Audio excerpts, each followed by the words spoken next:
आज के युग में स्वस्थ शरीर एक बहुत बड़ी उपलब्धि है जो प्राप्त होना असंभव सा है।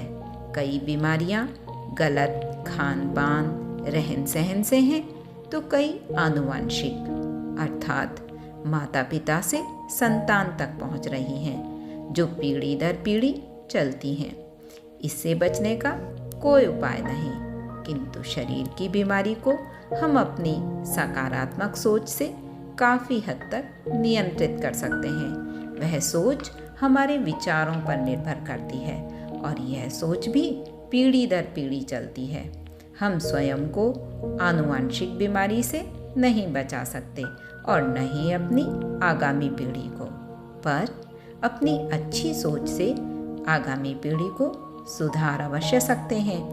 यह विचार मेरे नहीं अपितु युग दृष्टा पंडित श्री राम शर्मा आचार्य जी के हैं।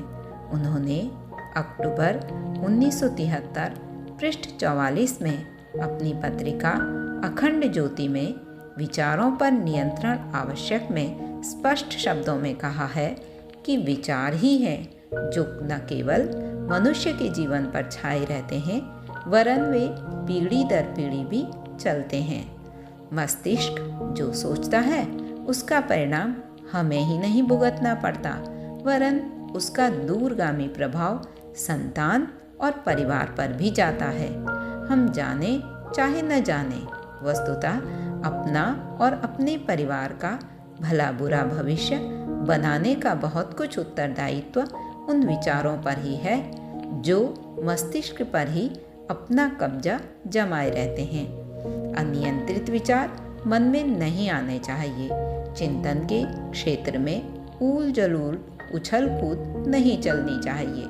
यह वह चौराहा नहीं है जहाँ से हर किसी को गुजरने दिया जाए। यह महत्वपूर्ण मर्म स्थान है जहाँ पहुँचने के लिए पर्याप्त प्रतिबंध रहना चाहिए।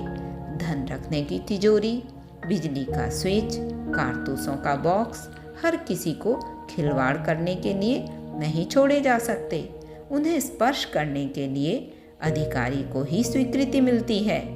महत्व के स्थानों पर पहरे की व्यवस्था की जाती है। मस्तिष्क पर कड़ा पहरा रहना चाहिए कि कोई अवांछनीय कुविचार उसमें प्रवेश नहीं करने पाए।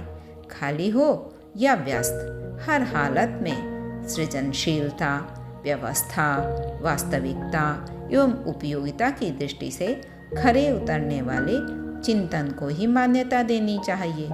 जब भी बेतुके, विघटनकारी और पतनोन्मुख विचार मस्तिष्क पर आक्रमण करें, उन्हें निरस्त करने के लिए ऐसी बहादुरी का परिचय देना चाहिए जैसा कि चोर, डाकू और आक्रमणकारी आतताइयों से निपटा जाता है।